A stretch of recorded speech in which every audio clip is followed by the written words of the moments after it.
أما بعد فأعوذ بالله من الشيطان الرجيم بسم الله الرحمن الرحيم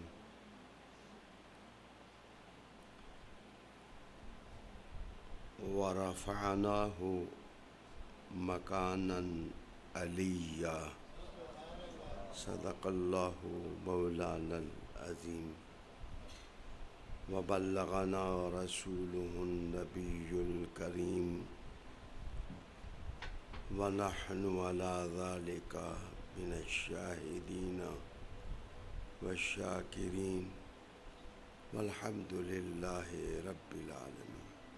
درود شریف پڑھیں. اللہم صلی وسلم علی سیدنا و نبینا و مولانا محمد وعلی آل سیدنا و نبینا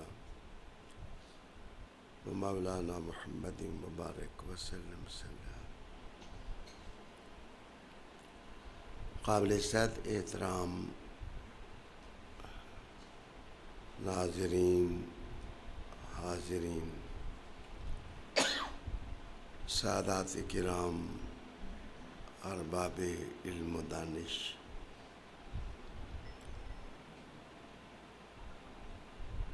میں محترم مان اللہ خان صاحب جدون کی دعوت پر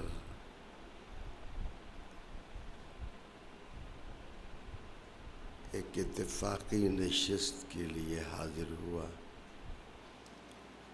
یہاں اپنے دائیں بائیں سادات کرام کی ایک کہکشاں سجی ہوئی پائی. علماء کرام کی زیارت ہوئی، آپ سے ملاقات ہوئی.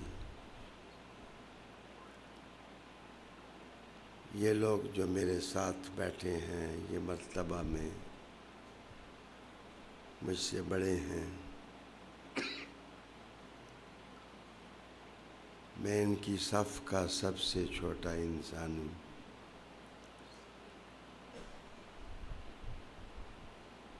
ایک عرصہ، طویل عرصہ جماعت کی خدمت نصیب ہوئی. سب احباب عزت سے نوازتے ہیں. یہ شہر میرے ننیال کا شہر ہے اور میرے ماموں یتیم رہ گئے تھے. امان اللہ خان صاحب جدون کی والدہ نے میرے ماموں کو اٹھا کر پالا ہے. ایک خاص سا رشتہ اس گھر سے ہے.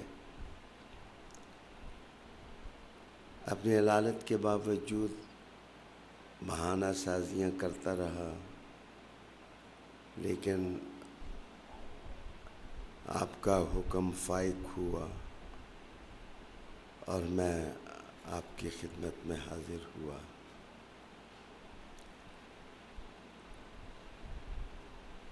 آج کل زیادہ تر چھوٹی محفلوں میں سماع کے لیے حاضری ہو جاتی ہے. بڑے جلسوں سے گریز کرتا ہوں. ڈاکٹر محمد طاہر القادری صاحب کی کوششوں کو میں خراج تحسین پیش کروں گا. انہیں ہمیشہ سعادات کی محبت کا پرچم بلند سے بلند رکھا.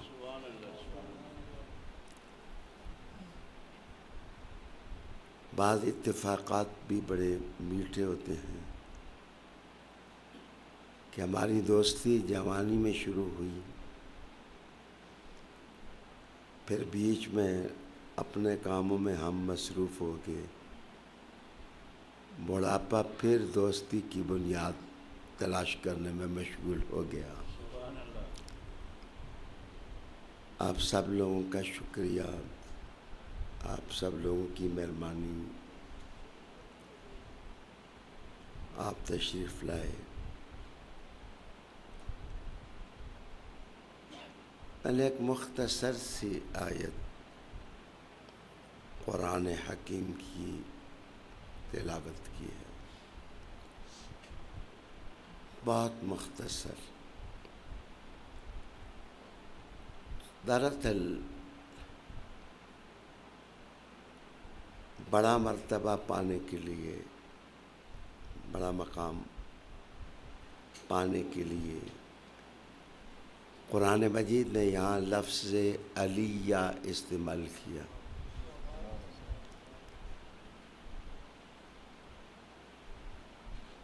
لفظ علی سے ہم اتنے مانوس ہیں کہ ہم قرآن حکیم میں بھی پڑھتے ہیں تو علی کا معنی جو بھی ہو، ہمیں اپنے علی کی خوشبو آنے لگ جاتی ہے۔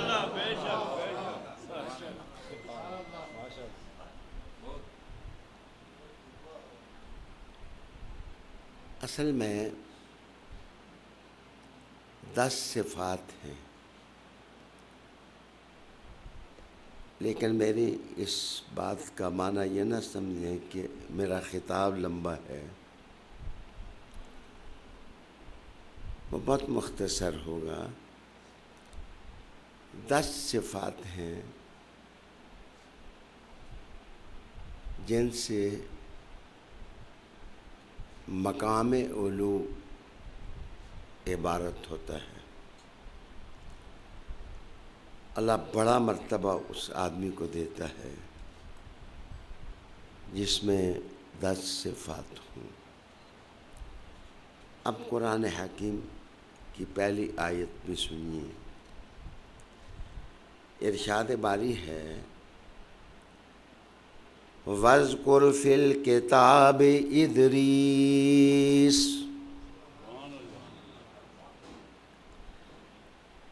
یاد کیجئے کتاب کے اندر ادریس کو ذکر کریں، ادریس کا۔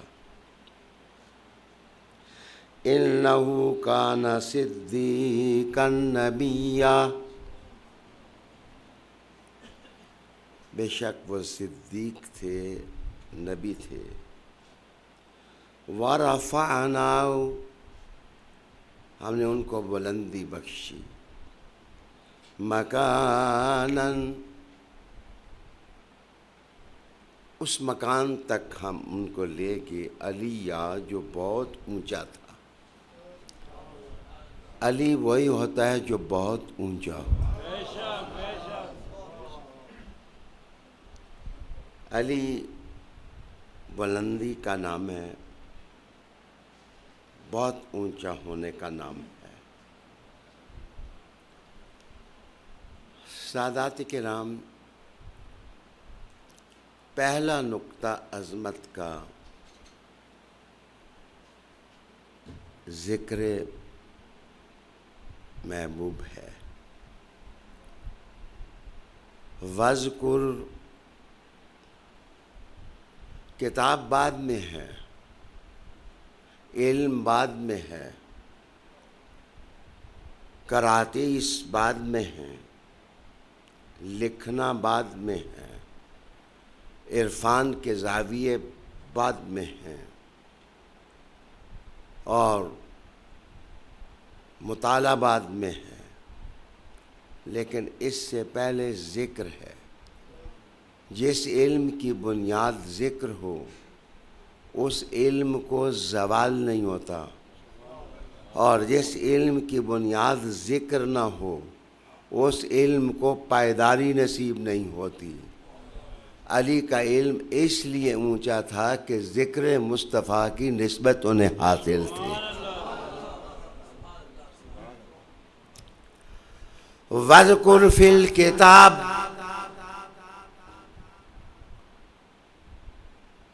ذکر کیجئے۔ اپنی ذاتی زندگی میں نصیحت لگاؤں گا کہ ذکر نماز کی صورت میں ہو، ذکر تاریخ بیان کرنے کی صورت میں ہو، ذکر کچھ سننے کی صورت میں ہو، ذکر کچھ سنانے کی صورت میں ہو، ذکر نام لینے کی صورت میں ہو، بچے ذکر انسان کے اندر کو صاف کرتا ہے، تزکیہ کرتا ہے۔ مجھے ایک زمانے میں یاد ہے کہ میں میڈیکل کالج فیصل آباد میں خطاب کے لیے جاتا تھا۔ ایک خاصا عرصہ ڈاکٹر طاہر القادری صاحب اور میں science college auditorium Quetta, medical college Faisal آباد، میڈیکل کالج لاہور، نشتر میڈیکل کالج، ان میں اکٹھے درس دیتے رہے۔ کبھی وہ درس قرآن دیتے، میں درس حدیث دیتا، کبھی میں درس قرآن دیتا، وہ درس حدیث دیتے۔ بڑا خوبصورت وہ دور تھا، اچھا دور تھا۔ تو میں میڈیکل کالج میں درس دینے جا رہا تھا، رکشے میں بیٹھا، گاڑیاں نہیں ہوتی تھیں، تراپڑی ہم منزل پر جاتے تھے، رکشے پر بیٹھ کر، کمچی پر بیٹھ کر ہم منزل پر پہنچ جاتے۔ تو وہ رکشے پر بیٹھا ہوا آدمی بار بار مجھے اس طرح دیکھتا، پیچھے مڑ کے۔ تو میں ڈرا کہ شاید یہ کوئی دہشت گرد نہ ہو، مڑ مڑ کے جو مجھے دیکھ رہا ہے۔ تو میں بھی ہوشیار اور وہ بھی ہوشیار۔ ایک جگہ جا کے وہ مجھے کہنے لگا کہ بابا جی میں ڈرائیور ہوں، ان پڑھ ہوں، جٹ ہوں، مجھے موقع نہیں ملتا میں کسی مدرسے جاؤں، کسی عالم کی محفل میں جاؤں۔ آپ چہرے مورے سے بہت اچھے آدمی لگتے ہیں، دل میں کھوبتے ہیں، تو مہربانی کر کے مجھے کوئی حضور کا ذکر ہی سنا دیں، مجھے کوئی ذکر سنائے، میری محفل ٹھیک ہو جائے گی، میرا مزہ دو بالا ہو جائے گا۔ بچے، انسان کی پرسنالٹی میں چینج یا کسی اچھے بندے سے ذکر سننے سے آتا ہے، یا کسی اچھے بندے کا ذکر کرنے سے آتا ہے، یا کسی اچھے بندے کا ہاتھ پکڑنے سے آتا ہے، یا کسی اچھے بندے کا چہرہ دیکھنے سے آتا ہے۔ اللہ کی قسم، جس صفت کے حوالے سے دیکھیں گے آگے تمہیں علی ہی نظر آ ہے۔ وَاذْكُرْ فِي الْكِتَابِ، دوسری بات بچے، کتاب ہے، کتاب ہے۔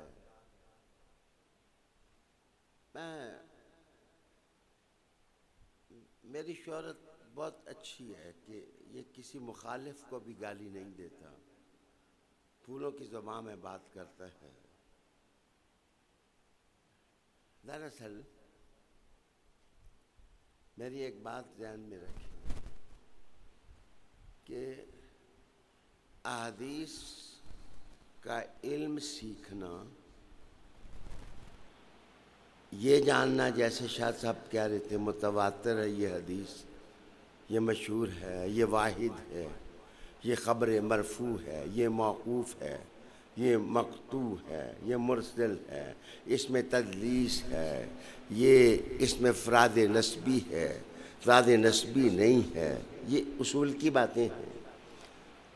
لیکن میں آپ سے ایک بات پوچھتا ہوں، حضور پاک صلی اللہ علیہ وسلم کی 40 سال سے پہلے کی جو سیرت ہے، جس میں پیدا ہونا ہے، ولادت ہے، گڑتی ہے، دودھ پینا ہے، آپ کو لوریاں دینا ہے، ایمن کا آپ کے سامنے آنا ہے، آمنہ کا وجود ہے، حلیمہ سعدیہ کی راہ کی ڈاچی ہے، بنو ساحت کا ماحول ہے، 7 سال کی عمر ہے، ملہ جیاد کی بکریاں چرانا ہے، عکاظ کے میلے ہیں، چٹانیں ہیں، سلیں ہیں، پہاڑ ہیں، نخلستان ہیں، خارے مغیلہ ہیں، اور یہ سب کچھ تمہارے سامنے ہے۔ حضور کے 40 سال کے اندر تجارت ہے، کبھی ابو طالب کے ساتھ جا رہے ہیں، کبھی کسی اور کے ساتھ جا رہے ہیں۔ مجھے بتائیے، کبھی خدیجہ آتی ہیں حرم میں، کبھی نکاح پڑھا جاتا ہے، کبھی نکاح کے خطبے ہوتے ہیں، بچے پیدا ہوتے ہیں، زہرا بھی پہلے آتی ہیں، بعد میں نہیں آتی۔ 5 سال پہلے کے وجود میں زہرا پاک سامنے آ جاتی ہیں۔ مجھے بتاؤ وہ راوی کون تھے؟ انہوں نے تو کلمہ ہی نہیں پڑھا تھا جنہوں نے سیرت روایت کی ہے۔ میں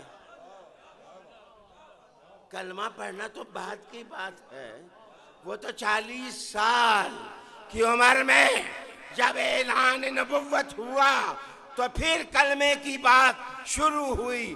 مصطفیٰ کی 63 سالہ زندگی میں 40 سال کی سیرت کو بغیر کلمہ پڑھے لوگوں نے بیان کی ہے۔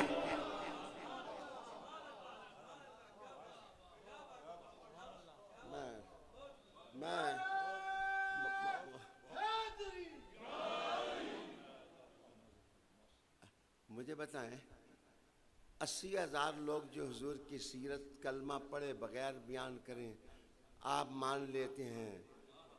شفا بھی قبول ہے، ایمن بھی قبول ہے، ڈاچی بھی قبول ہے، حلیمہ سعدیہ بھی قبول ہے، وہ راہیں بھی قبول ہیں، ایک قبول نہیں تو ابو طالب بھی قبول نہیں ہے۔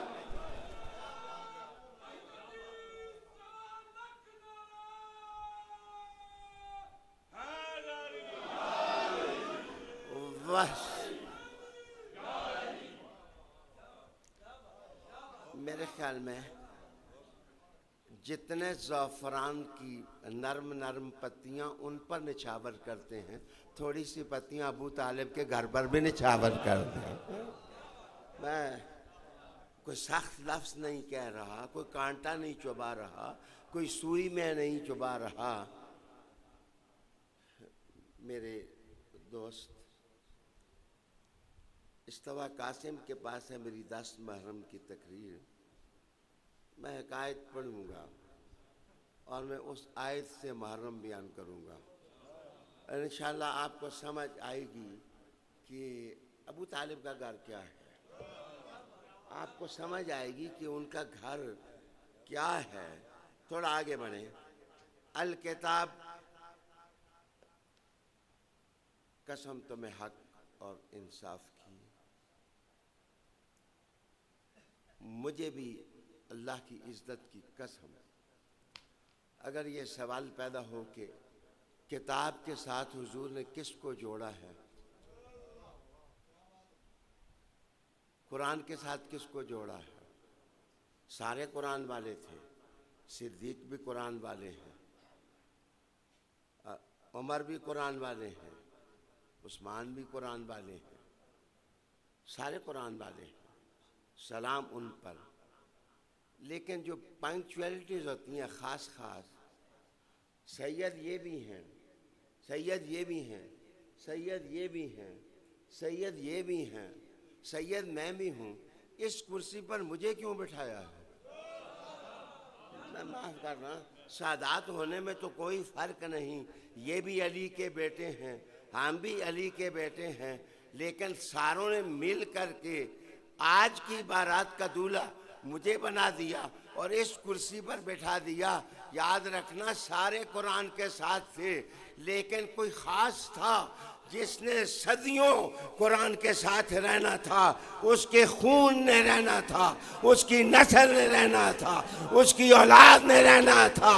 مصطفیٰ نے کہا علی قرآن کے ساتھ ہے، قرآن علی کے ساتھ ہے۔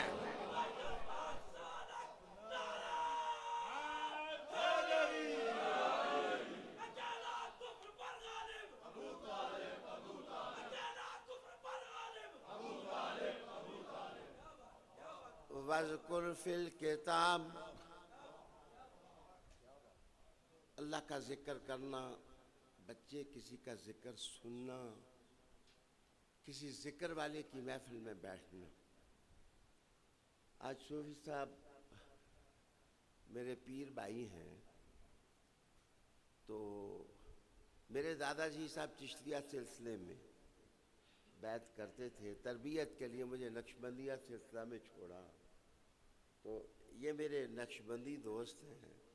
جب میں نے انہیں ادھر دیکھا تو میں نے کہا رندوں کی محفل میں آپ کدھر آ گئے ہیں؟ آپ یہاں کدھر آ گئے ہیں؟ میں نے تو سماع کرنا ہے اور آپ کیسے ادھر آ پہنچے؟ میرے دوستو یاد رکھنا، جب بھی دودھ پیا جاتا ہے، جب بھی دودھ پیا جاتا ہے اس میں لوگ میٹھا ڈالتے ہیں پھر پیتے ہیں، اس میں زعفران ڈالتے ہیں پیتے ہیں، لیکن اندر مرض ہو تو مرض جب دور ہوتا ہے کہ دودھ میں ہلدی ڈالیں تو پھر دودھ پی لیں تو اندر کے زخم بھی ٹھیک ہو جاتے ہیں۔ میرے پیارے، سماع وہ زخموں کو ٹھیک کرنے والا دارو ہے، جیسے دودھ میں ہلدی ہے۔ جس وقت علی علی کے نعرے لگتے ہیں تو اندر کے زخم دور ہو جاتے ہیں اور شفا اندر آ جاتی ہے۔ وَذْكُرْ فِي الْكِتَابِ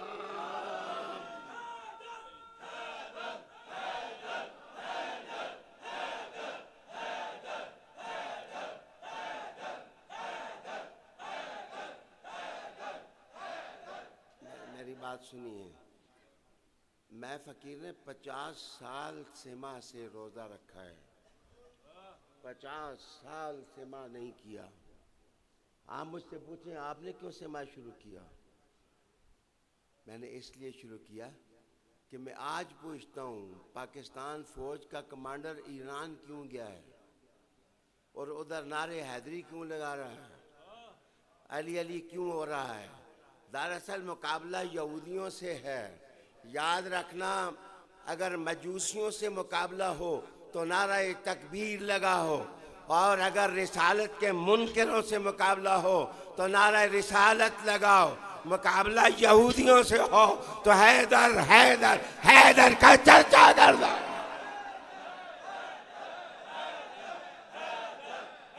ہماری وَذْكُرْ فِي الْكِتَابِ وَذْكُرْ فِي الْكِتَابِ ادریس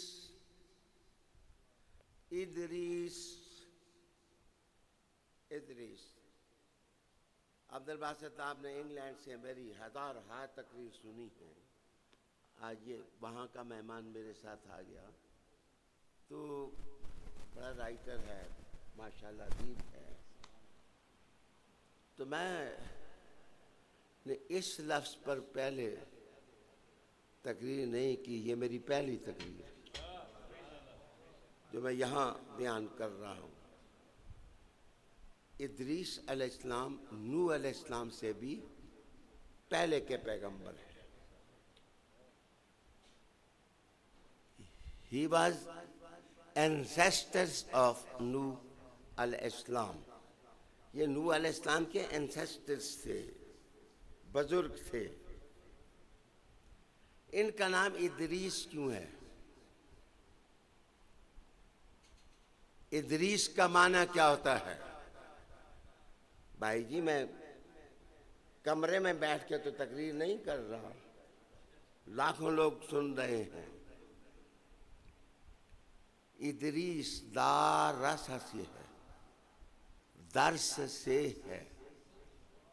فرمایا کہ صرف کتاب ہی نہیں، کتاب کا درس، کتاب کو پڑھانا، کتاب کو سکھانا، کتاب کو دل میں اتارنا، کتاب کو ذہن میں اتارنا، کتاب کو شفا بنا کر کے، دارو بنا کر کے قافلہ انسانیت کو دینا اور کاروان آدمیت کو دینا۔ کبھی پڑھنا اور کبھی پڑھانا، کبھی سننا اور کبھی سنانا۔ رب کریم نے کہا یہ وہ پیغمبر تھا جو کتاب کا درس بھی دیتا تھا۔ ادریس درس دینے والا۔ پتہ ہے کہ اگر باب فاعلہ ہو، درسا پڑھانا، فاعلہ اگر وزن ہو تو دارسا کا مطلب مٹانا۔ معنی یہ ہے کہ ایک ہم ہیں کہ درس دیتے جاتے ہیں، اسٹوڈنٹ بھاگتے جاتے ہیں، اور دارسا وہ آدمی ہوتا ہے کہ جو درس دیتا جائے، باقی مذہب مٹتے جائیں، اس کا مذہب کھڑا ہوتا جائے۔ اب مجھے بتاؤ، امت محمدیہ میں وہ دار اچھا کرنے والا مدرس کون ہے کہ ہندو مذہب بھاگ رہا ہو اور 90 لاکھ کلمہ پڑھ رہا ہو؟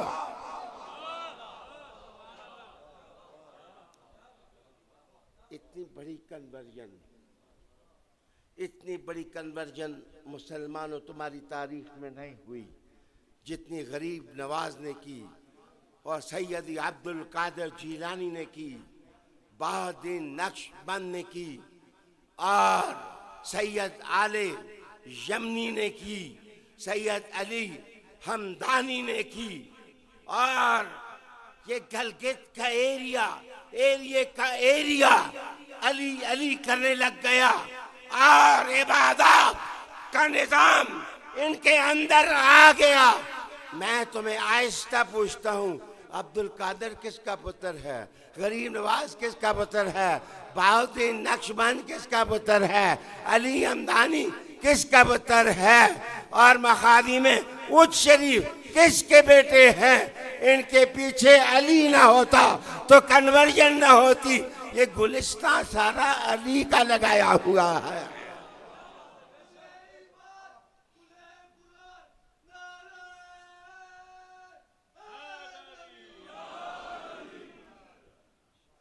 اچھا ایک مزے کی بات بتاتا ہوں، امان اللہ جدون صاحب، ڈاکٹر سلیم صاحب، کسی مولوی سے بھی ایپٹ آباد کے، اللہ ان کو خوش رکھے، دعا دے کے بات کرتا ہوں، اللہ خوش رکھے، ان سے پوچھو ادریس علیہ السلام کا مزار کہاں ہے؟ ہاں، rather here lies a point, here lies a question, there is a question, try to reply، اس سوال کا جواب دیں۔ اللہ کا کرنا، ادریس علیہ السلام کا مزار ادھر ہی ہے جدھر نجف اشرف شریف میں علی کا مزار ہے۔ آپ کتابیں پڑھیں اور کتابیں پڑھیں، اب تھوڑا سا مزہ لیں کہ ادریس کا مزار نجف اشرف میں، اور آگے کا وَرَفَعْنَاهُ مَكَانًا عَلِيًّا، ہم نے اس کو وہ جگہ دی جو جگہ علی کو دی۔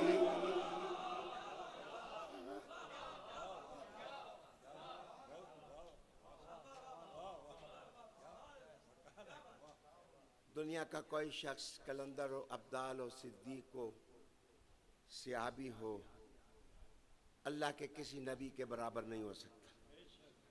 اللہ کے تمام انبیاء فضیلت میں بڑے ہیں، لیکن مجھے بتاؤ یہاں ایک اور رپھڑ، اس کو سمجھے کہ نبی علیہ السلام کی ملاقات ادریس علیہ السلام سے چوتھے آسمان پر ہوئی ہے جی۔ اس بات کو ذرا ذہن میں رکھیں، احادیث آپ پڑھتے پڑھاتے ہیں کہ ملاقات ادریس علیہ السلام سے چوتھے، 4 ہی نبی ہیں یا ان میں ایک ولی ہے جن کو زندہ اٹھایا گیا۔ 4 کون کون ہیں؟ ایک ادریس علیہ السلام، ایک الیاس علیہ السلام، ایک حضرت خضر، ایک حضرت عیسیٰ علیہ السلام۔ مجھے بتائیے سب کے آسمان بتائیں کہ کس کی کہاں ملاقات ہوئی۔ معراج شریف کی حدیث پڑھیں، جیڑی اوکھی لمبی ہوئے وہ نہ پڑھے ہو، جو مطلب کی چھوٹی چھوٹی ہیں وہ یاد کر لو، جو طویل احادیث ہیں جن کے اندر نکات ہیں، علوم مرکوز ہیں، ان کا مطالعہ کریں۔ جناب ملاقات چوتھے آسمان پر ہوئی، اور رب کہتا ہے میں نے ادریس کو مکان علی دیا، بڑا اونچا مکان دیا، لیکن مصطفیٰ تو آگے 5ویں آسمان پر چلے گئے، 6 پر چلے گئے، 7ویں پر چلے گئے، سدرۃ المنتہا پہ چلے گئے، عرش معلیٰ پر پہنچے۔ مجھے بتائیے ادریس کا مکان مکان علیہ ہے یا محمد مصطفیٰ کا مقام علیہ ہے؟ وَرَفَعْنَاهُ مَكَانًا عَلِيًّا، یہاں پر البحر المدید کا مؤلف لکھتا ہے کہ یہاں مکاناً علیہ سے اس طرح اونچائی مراد نہیں ہے، اس سے مراد مانوی اونچا ہونا، مانا گٹس کریکٹرز کہ بندے کے اندر صفات ایسی آ جائیں جو صفات بہت عالی ہوں، کیریکٹر بلڈنگ، انسان کے اندر یہ چیزیں اونچی آ جائیں۔ مجھے بتاؤ یار، میں مانتا ہوں کہ کوئی شخص کسی نبی کے برابر نہیں، سب نبی اونچے ہیں، لیکن مجھے بتاؤ ایک ادریس ہیں جن کو اللہ نے اونچا کیا، چوتھے آسمان پر پہنچا دیا۔ کچھ راز تو تھا کہ بت توڑتے ہوئے علی کو کہا کہ قدم ادھر رکھ، اور پھر پوچھا کدھر تک تیری رسائی ہے؟ کہا یا رسول اللہ چاہوں تو عرش کا پایا بدل لوں۔ وَرَفَعْنَاهُ مَكَانًا عَلِيًّا۔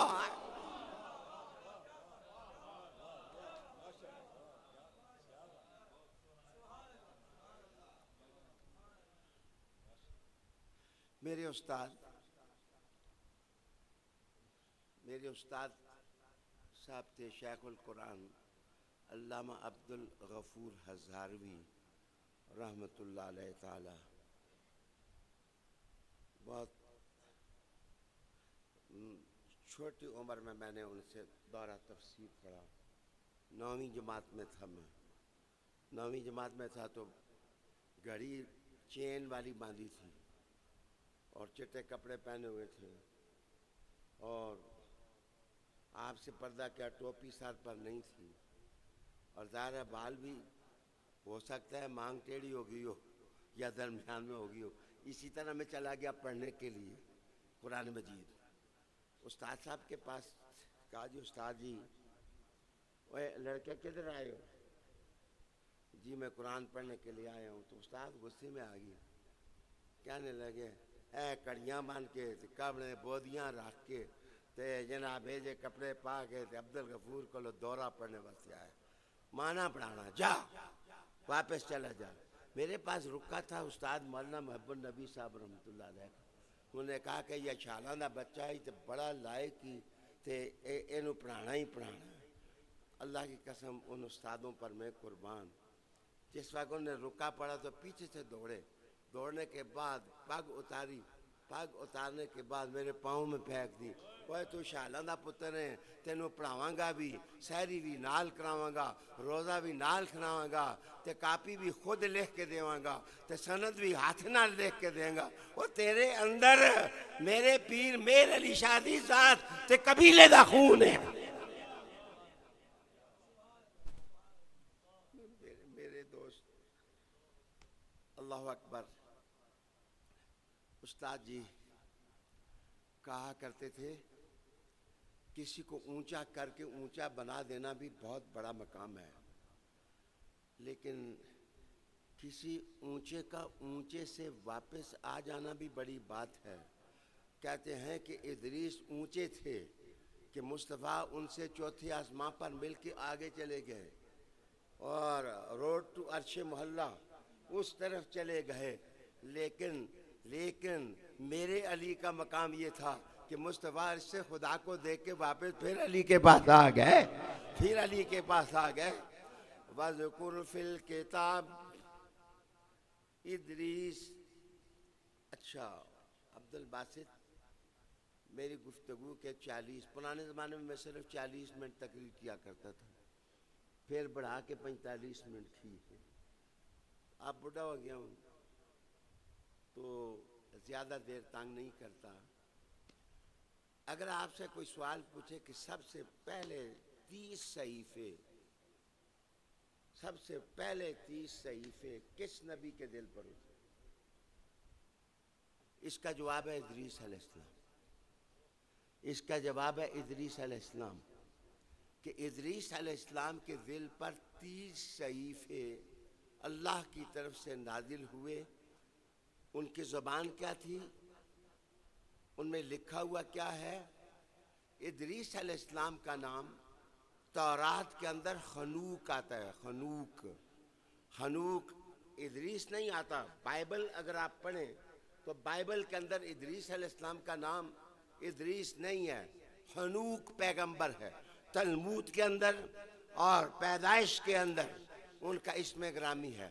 ان کی ایک صفت لکھی گئی ہے، ان کی ایک صفت یہ لکھی گئی ہے کہ خنوک پیغمبر آگ کے شعلوں کو اگر پکڑتا تو اپنے ہاتھ میں پکڑ کر کے وہ گیا کہ گیا اور آیا کہ آیا۔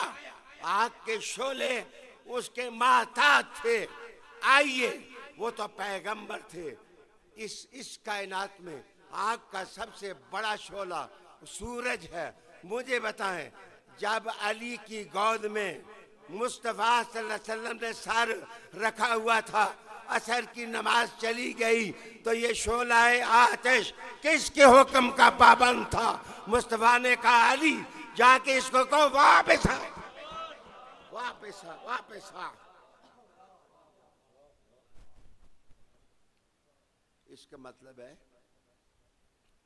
آگ ٹھنڈی کرنی ہوئے پتر تینا سیدہ نال لگ جا۔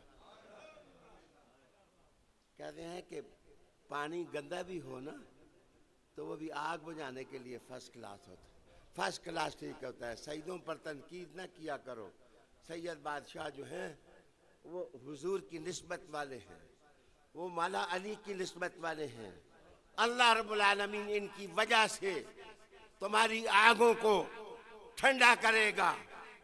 اور اللہ اکبر، انہو کان صدیقا نبیّا۔ ادریس علیہ السلام دا نام قرآن مجید دو باری آیا،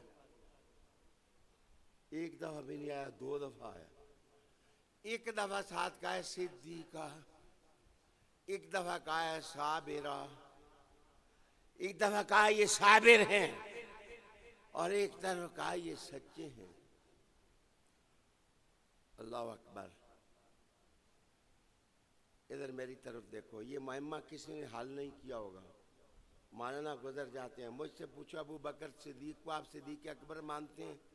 میں کہوں گا یس سر، میں مانتا ہوں صدیق اکبر ہیں، بڑے سچے ہیں۔ لیکن ابن ماجہ کی حدیث یہ ہے، مولانا توخہ نہ کرنا، کسی کے سامنے توخہ نہ کرنا۔ ابن ماجہ کی حدیث ہے، حضرت علی کہتے ہیں صدیق اکبر میں ہوں، صدیق اکبر میں ہوں۔ کیا میں چھپا کے جاؤں؟ کیا میں کتمان علم کر کے جاؤں؟ کیا میں حدیث پر پردہ دے کے جاؤں؟ یاد رکھنا، یاد رکھنا، سچے ابو بکر بھی ہیں، سچے علی بھی ہیں، لیکن مجھے بتاؤ کہ جتنی بزم بیٹھی ہوئی ہے میرے دوست، اس بزم میں اگر فیصلہ ہو کہ اے بھی سچا، اے بھی سچا، اے بھی سچا، اے بھی سچا، اے بھی سچا، اے بھی سچا، اے بھی سچا، انہاں میں جو کوئی وڈا سچا بھی تو سی نا میرے دوست۔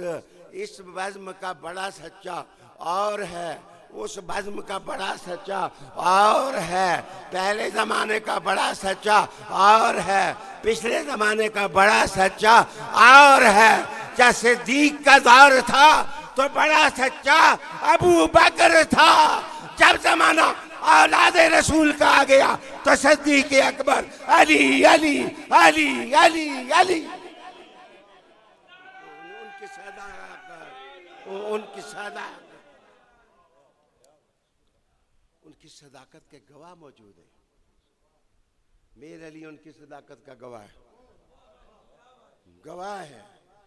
ابو بکر صدیق پر میری جان قربان ہو جائے۔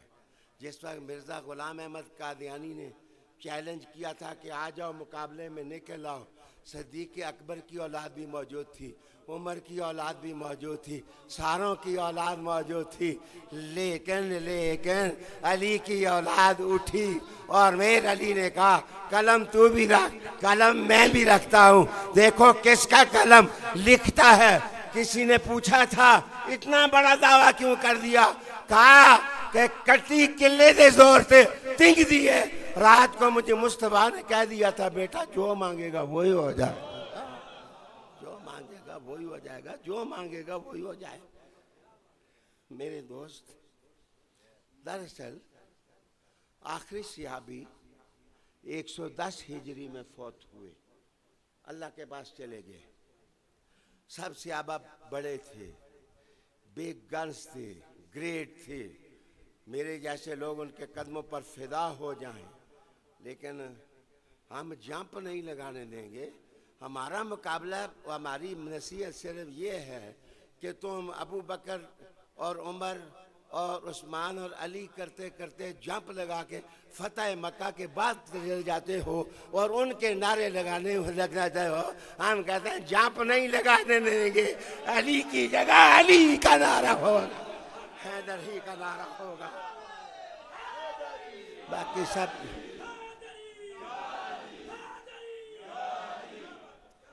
خدا کی قسم عقیدہ یہ ہے کہ ایک ببول کا کانٹا میرے مصطفیٰ کریم کے سامنے پڑا ہو اور اس کو ہاتھ لگ جائے تو ہزارہ ولیوں سے وہ کانٹا بھی اچھا ہے، لیکن میں یہ کہتا ہوں ادھر کھینچ کے علی کے مقام پر کسی کو نہ لاہیں۔ علی کسی کو نہ نزدیک آنے دیتا ہے، علی کے علوم کو نہ کوئی پہنچ سکتا ہے۔ سلام ابو بکر، سلام عمر، سلام عثمان، لیکن علی تیری اولاد نے تو مہدی بن کے جینا ہے۔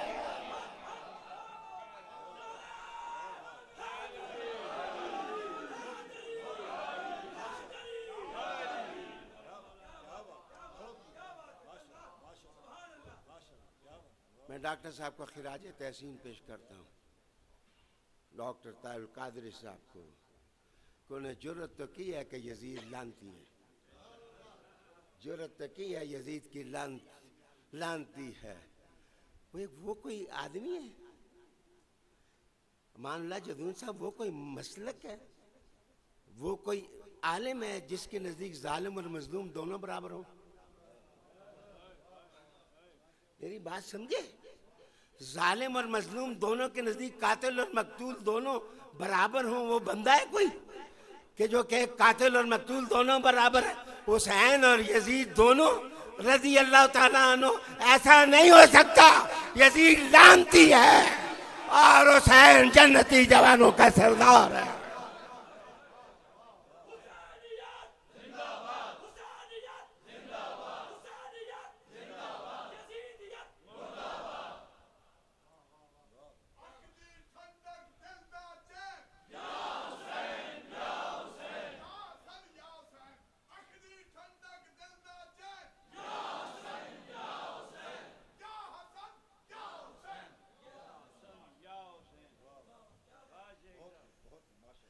گل سن پائی، ان کا نام مجھے نہیں آتا، آپ کا اسم گرامی جی؟ سبحان اللہ۔ بات سنو، میں فقیر گناہگار حقیر آپ کا مہمان، میری چادر گری ہے تو ان کو گوارا نہیں ہوا، یہ دوڑ کے آئے ہیں اٹھا کے مجھے دی ہے۔ چادر میری نہیں چھوڑی جا سکتی تو علی کی چادر کیسے چھوڑی جا سکتی ہے؟ چادر حسین کی کیسے چھوڑی جا سکتی ہے؟ حسن کی کیسے چھوڑی جا سکتی ہے؟ تم فتنوں کے زمانے میں ہو میرے دوستو۔ میں نے بڑی کوشش کی کہ میں کچھ اور باتیں بیان کروں۔ حضرت علی سے پوچھا گیا، آپ کو معلوم ہے کہ وہ جو 30 صحیفے نازل ہوئے تھے ادریس پر، ان میں کیا تھا؟ آپ نے کہا دیکھو باہر کوئی اور آدمی ہے تو اس کو بھی بلا لو۔ بندے ادھر سے آئے تو کہا اس طرف کوئی آدمی ہے تو اس کو بھی بلا لاؤ، وہ بھی آ گئے۔ کہا کہ نماز ہونے دو تاکہ سب لوگ پہنچائیں۔ میں تمہیں بتانے لگا ہوں کہ ان 30 صحیفوں میں کیا تھا۔ اللہ اکبر، کان کھڑے ہو گئے کہ علی کیا بیان کرے گا۔ جناب علی کو پتا تھا کہ بازو میرے حضور نے پکڑے تھے، کہا تھا جس کا میں مولا علی اس کا مولا ہے۔